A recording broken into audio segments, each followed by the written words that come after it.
Hello folks, welcome to today's episode of the Well Teacher Festival. My name's David Tom, I'm the host of the Well Teacher podcast. Today we have a seriously inspiring individual. And this talk is about 15 minutes long, but it will absolutely motivate and inspire you and remind you of what is fundamentally so important as we go back into the classroom. Okay, so we have Kat Howard, who is the author of what I think is one of this year's best education books, which is Stop Talking About Wellbeing, excuse me, which is all about really unpicking the fluff around teacher wellbeing and giving us a practical, pragmatic guide on how schools should be supporting and managing teachers and their well-being. So her talk today has a great title, which is Wellbeing is the Curriculum. And it's a really interesting concept that she unpicks with us, because what she fundamentally suggests is that really well-being is about teaching, is about talking about teaching, and it is about prioritizing that development of the curriculum. And ultimately, really, that is what is going to give us purpose in our work in schools, because that's rich work, that's satisfying work, that is, inspiring work. And what she explores is some of the barriers that get into the way of these important conversations.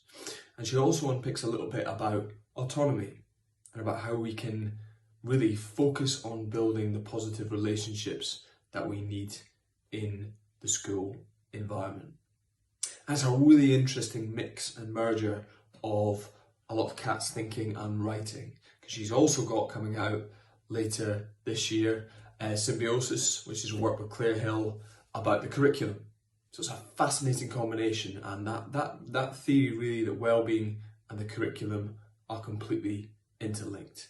So a massive thank you to Kat for recording this presentation, and I hope that it fires you up as much as it fired me. Thank you. Hi, I'm Kat Howard. I'm Assistant Principal at the Dustin School in Northampton. I am founder of LitDrive, which is a resource and CPD provision for English teachers to support them within schools. I'm also author of the book Stop Talking About Wellbeing, which is a pragmatic approach to teacher workload and how we can support teachers in school with a sense of fulfillment, professional fulfillment. And last but not least, I'm co-author of the book that's due out for release in September, Symbiosis, the Curriculum and the Classroom, which will look at the kind of the connection and between wellbeing and the curriculum and this sense of professional fulfillment. And that's what I'm going to be talking to you a little bit about today. You can find me on Twitter at saysmiss. You can also find my blog just there at saysmiss.wordpress.com. I blog about leadership, curriculum, English as an English specialist, and a little bit around wellbeing as well. So if we're talking about wellbeing and this kind of connection to the curriculum, I think sometimes historically we can see the work of the curriculum as extra work, and I think we're missing a trick a little bit there. I think that wellbeing is the curriculum, the work that we carry out in the curriculum. We're going to talk around that connection to wellbeing and how we can feel more professionally fulfilled. So wellbeing is about going back to basics and thinking about our core purpose and why we're in teaching and what we love about teaching and what we might benefit from spending most of our time doing. And it is coming back to that overarching core purpose of that we are happiest, we are most connected professionally to one another and professional, and I'll talk about relationships in a little bit. But first, more than anything, we are driven by teaching, talking about teaching, or thinking about teaching and reading in our professional development around teaching as well. That's probably the reason why the more kind of intense point of lockdown was incredibly difficult for us to adjust to, because the core purpose of our role, the main kind of duties or remit of our role is teaching. And so if we feel a disconnect from that, our well-being suffers as a result of that. So it is thinking about kind of that overarching core purpose. Sometimes it's as a teacher, not how many hours you rock up, but how much how that time is being spent in schools. And so if we're thinking about ways of keeping your well-being intact, it's making sure that you keep an awareness and acknowledgement of where your time is being spent. If your time is being spent on kind of administration, of managing behaviour, and I don't mean that teachers aren't responsible for behaviour, but essentially being responsible for curating a behaviour system, or having to decide at a local level, in your a personal level in your classroom, what the behaviour system should look like. Things like that make it really, really difficult to invest our hours, our time in the right way, when actually it should be very much invested in our craft, teaching, and anything that distracts us from that, you end up that kind of that sense of feeling that the profession is quite underwhelming as a whole. If you're coming into work every day and your time isn't invested in your craft, you're going to feel that that's going to have an impact on how you feel about coming to work every day. I think we also need to consider that wellbeing is the curriculum, as I say. If we're thinking about the core purpose, the reason that we came into teaching, the thing that we want to do all of the time, if possible. I understand emails are there, so we can't spend all of our time teaching or talking about teaching. Wouldn't that be incredible? But the curriculum is the easiest, most straightforward way to get back to that core purpose. Wellbeing is curriculum. Wellbeing is the process of learning. It's that magic that brought us to want to be, and brought you to want to be a teacher in the first place. And so if we're thinking about the curriculum as this extra thing, as I say, I think we've kind of got it wrong there, that actually curriculum is the thing that we should be spending our time on. I think particularly for if you're an early careers teacher, I think you can feel sometimes that curriculum is quite daunting, or something that you aren't as informed as perhaps other members of your department or within your school are informed, and I don't think that should be the case, because you are our curriculum designers of the future, and you are the people that are going to direct that work in the future. And so I think it's really important that even at an early stage in a teacher's career, that we provide opportunities for you to engage with the curriculum, because actually it's really satisfying work, it's really fulfilling. I also think that wellbeing is about removing barriers, and removing barriers between us and that curriculum work. And so particularly if you are managing people in the future, or even if you're not, you're just in a fantastic school where staff voice is really prevalent, thinking about, well, what are the barriers? What's stopping us from doing nothing but teaching, talking about teaching, or thinking about teaching? Where are we not tapping into creating opportunities for staff to have those conversations? Where are we maybe not tapping into creating opportunities for subject-specific CPD, particularly secondary? I think that's more applicable, probably more accessible. But where are we creating those opportunities?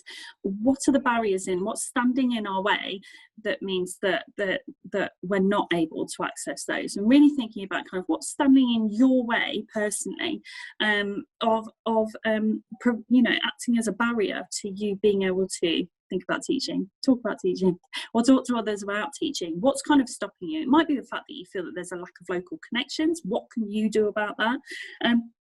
All of these things will help you feel more professionally fulfilled. We cannot ignore the fact that wellbeing is about relationships in schools. Relationships are what enables the curriculum, the work of the curriculum, to take place. Relationships fulfill us professionally. We all know that teachers stay longer. Anybody stays longer at a workplace where they feel that sense of connection, they feel that sense of belonging, and there's a real kind of sense of collective purpose. And so if we're thinking about what wellbeing depends upon, it is reliant on these relationships being healthy and meaningful and positive and encouraging and supportive. Now, I'm not naive to the fact that that's not always how schools will look, and that's not always how work will feel, as though those relationships are moving in that direction, because we're human beings and we're reactive to one another, and our situation, and and the current climate has really kind of pushed on those. However, I would ask you to seek those out if you are feeling that kind of that disconnect. Be proactive in that, in seeking out people that are your tribe, that are going to be your cheerleaders when you do something incredible, that are going to be the people that you can call upon to be honest with you, but supportively critical. They will really push you on professionally and personally to do amazing things. And last but not least, wellbeing is all about autonomy. If you do not feel a sense of ownership over what you're doing, if you don't understand your place in it, or your role, and to what extent you're important in that work taking place, you are going to feel pretty rubbish. If we're just coming in, if we don't kind of invest time, particularly again early careers teachers, in ensuring that people feel that connection to the curriculum, to the work that they're doing, how that translates into the classroom, then they won't feel a sense of autonomy. They will just feel like a vessel coming in, like a little teaching robot, and delivering and then going home again. And that's really sad, and that's not what teaching is about at all. And so when we're talking about autonomy and ownership, think about what you want from teaching. How does it fulfill you? Which aspects of teaching do you get really fired up about? And then tap into that and look for opportunities, because although it might feel sometimes like there's lots going on, actually giving your time to things that will really feed you professionally and fulfill you. It might be the fact that you view pastoral as a route that you want to go into the future. Okay, where are you investing in yourself and giving yourself that time to take autonomy over your professional development? Who is there in your school that you could shadow for the day? Who is there kind of locally that you might be able to go and visit, or even have a chat to, or better still, ask if they can mentor you over the next academic year? Look out for those opportunities where you are taking ownership over your professional development, because it's going to make you feel amazing. And it brings me back to that core purpose. The more time that you can spend bringing yourself back to that core purpose of teaching, talking about teaching, or thinking or reading or developing yourself around teaching, and the curriculum, the work that takes place there, the better that you are going to feel, and the more excited, and that excitement will sustain itself, definitely.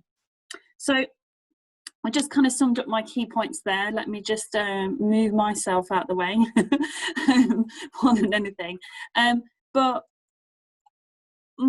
Stop Talking About Wellbeing kind of touches on a great deal of these things, particularly around relationships and how we spend time in schools, as well as removing barriers, and particularly for looking at the curriculum.